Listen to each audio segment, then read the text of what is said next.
Bien, merci. Comme depuis le départ, j'ai fait plusieurs publications à ce sujet.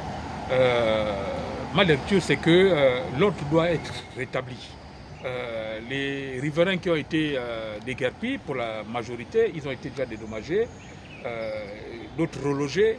Certains sont revenus, ont vendu les parcelles, donc ils ont un peu arnaqué les autres. Et là, on a écouté le chef de l'État dans la rencontre avec les déguerpis. J'ai été agréablement surpris de savoir que les citadins qui ont été déguerpis ont accepté qu'ils avaient tort, parce que le président leur a clairement dit que c'est lui qui avait demandé de déguerpir. Et il leur a dit que ça ne changera pas, parce que ça va se passer comme ça. Partout où l'État a ces terrains où les gens ont squatté, ils vont être déguerpis. Maintenant, il leur a offert une opportunité de façon humaine. Il a proposé deux solutions à ceux qui réellement ont été un peu par ignorance se sont retrouvés dans la situation, notamment ceux qui étaient là qui n'ont pas été indemnisés. Donc il leur a proposé soit une parcelle viabilisée avec un titre foncier, soit une villa de 3 chambres sous forme de location-vente entre 50 et 80 000 francs sur les 15 années. Je crois que c'est une bonne proposition. Mais pour rester factuel, je pense qu'à un moment donné, il faudra que les compatriotes essaient de comprendre qu'il faut qu'on change de mentalité. Parce que quand on a vu l'agitation au début, et aujourd'hui, je ne sais pas comment sont ceux qui ont raconté plein de choses, que le président a été trompé, etc., etc. Comment ils sont aujourd'hui, puisque le président a assumé, il a dit que c'est moi qui ai envoyé casser. Est-ce que quelqu'un qui est trompé envoie gens casser? Non, il y a un problème. Donc voilà un peu ce que je peux dire dans un premier temps. La société civile a pour mission la veille citoyenne. La veille citoyenne, la dénonciation des dérapages, le contrôle de l'action des gouvernants, la dénonciation des dérives, etc. Ça, c'est le rôle de la société civile. La société civile ne se substitue pas au gouvernement, encore moins aux différentes autorités. Et là, l'erreur que la société civile a commise, bien que la situation qu'ils aient dénoncée peut être compréhensible, mais le fait de parler, de dire que le chef de l'État a été trompé, c'est comme, à mon avis, insulter l'intelligence du chef de l'État. C'est comme si le chef de l'État était une personne qui est naïve, à qui on peut raconter tout et n'importe quoi. Bon, le chef de l'État vient de trancher. Moi, je pense que les gens ont été un peu trop rapides dans leur dénonciation. Ils auraient dû attendre la parole officielle. Parce que la parole officielle, c'est la parole du chef de l'État. Donc je crois que le porte-parole du président a pris la parole à ce sujet. Je pense que dès que le porte-parole du chef de l'État a pris la parole, on n'a plus à se prononcer, contrairement à ce que le porte-parole du chef de l'État a dit. Maintenant que le président a dit que c'est moi qui ai envoyé casser, bon, moi je ne sais pas, bon, ça devait servir de leçon aux autres, que la prochaine fois, il faut faire extrêmement attention. On ne se met pas à porter des accusations, parce qu'aujourd'hui, le Premier ministre Raymond Donsima, sa plainte a tout un sens aujourd'hui, c'est de la diffamation, puisque le président reconnaît que c'est lui qui a demandé de casser.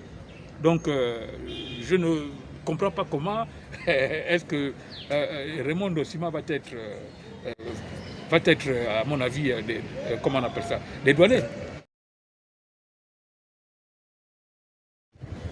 Mais franchement, c'est une incohérence, c'est un antagonisme qui est criard. Une commission parallèle, alors que le président a mis en place une commission, la commission que le président a mis en place, en fait, ça veut dire qu'il n'y a jamais eu de commission. Et je me souviens d'ailleurs, lors du débat avec les riverains, il y a des gens qui ont posé la question à nos amis de la société civile. Est-ce que c'est vraiment le président qui vous a envoyé? Vous avez vu, il y avait des débats à ce sujet qui nous prouvent que c'est le président qui vous a envoyé. Voilà, le président vient de prouver que ce n'est pas lui qui les a envoyés, en disant que c'est moi-même qui ai envoyé casser.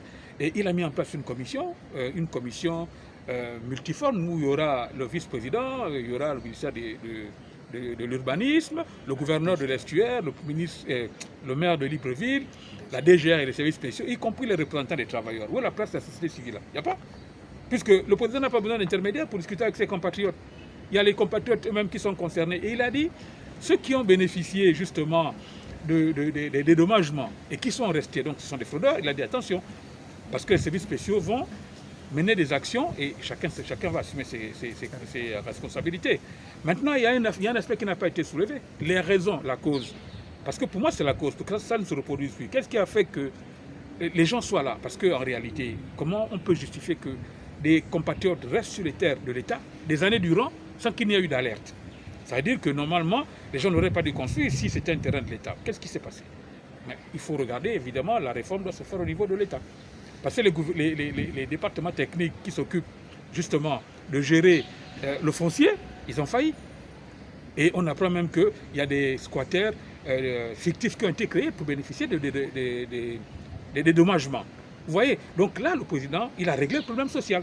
Mais le problème social est réglé, il a été facile à régler, puisque les sinistrés eux-mêmes ont reconnu que le président avait raison. Ils ont accepté que oui, bon, là, on s'est trompé. Ils l'ont accepté de façon, ils l'ont dit de façon subtile, hein, j'ai écouté leur compte rendu. Mais maintenant, les raisons, les gens qui sont à l'origine de tout ça, il faut aussi que le président regarde dans ce sens-là. Ce sont les hommes qui la font et qui la défendent. Évidemment, l'article 80 dit que le président de la République n'a pas, le droit d'adhérer à un parti politique. C'est ce que la loi dit, n'est-ce pas? C'est ce que la loi dit. Mais est-ce qu'en créant un parti, on peut ne pas être adhérent? Ça, c'est quand même un peu difficile. C'est-à-dire, quand on crée un parti, les premiers adhérents, ce sont les fondateurs du parti. Donc, en créant ce parti, on est automatiquement adhérent. Donc la problématique se pose. Mais moi je pense que ça va être difficile un peu, à mon avis, hein, ça va être difficile à justifier. Dire qu'on peut créer un parti sans y être, sans être adhérent. À mon avis, moi je pense que le président de la République n'a pas à s'inquiéter avec une affaire de parti. Le président n'a pas été élu sur la bannière d'un parti. Les partis le prennent en otage. On a vu au Mali ATT être 2 fois président de la République soutenu par la population. Mais moi je pense, hein, je crois que la situation qui se pose actuellement, à mon avis, hein, elle est pour moi une situation idoine pour relancer le pays, pour mettre le pays sur les rails. Le président n'a qu'à s'appuyer sur des plateformes qui vont lui apporter une majorité au niveau de l'Assemblée nationale pour qu'il puisse gérer de façon apaisée, aisée. Les plateformes, pour moi, à mon avis, garantissent la meilleure opportunité au chef d'État. Les partis politiques vont prendre le président en otage, comme on le sait. Les partis les plus implantés aujourd'hui, on les connaît, on ne va pas les citer, on connaît les partis les plus implantés, qui essaient par tous les moyens, de s'arroger la victoire du 12 avril. Tout le monde sait très bien que le président a été élu, il aurait été élu même sans faire la campagne. Il a dépensé de l'argent, à mon avis, inutilement. Voilà. Il aurait pu réussir sans faire la campagne. Donc moi, je pense, à mon avis, que le problème de parti, si c'était moi, il s'en passe. Il signe des contrats de confiance avec un ensemble de plateformes qui lui garantissent la majorité à l'Assemblée nationale. Son compte est bon. Nous avons réussi la transition politique. Nous avons réussi la transition politique comment? Il n'y a pas eu d'échauffourée comme habituellement. Nous avons connu une élection apaisée. La vie a continué avant, après et pendant l'élection. Nous avons donc franchi cette étape. Maintenant, il est question de faire la transition des mentalités. C'est le premier défi du chef de l'État. Amener les compatriotes à ne pas se comporter comme on a vu là sur les déguerpis. Des gens qui viennent faire le bruit alors qu'en réalité c'est des fraudeurs. Parce qu'ils ont été indemnisés, ils ont vendu des parcelles, ils ont construit sur le terrain, ils ont mis en location. Donc vous voyez, quand quelqu'un comme ça vient faire du bruit à la télé, c'est de la mauvaise foi. Et c'est cette mentalité en réalité qu'il faut changer.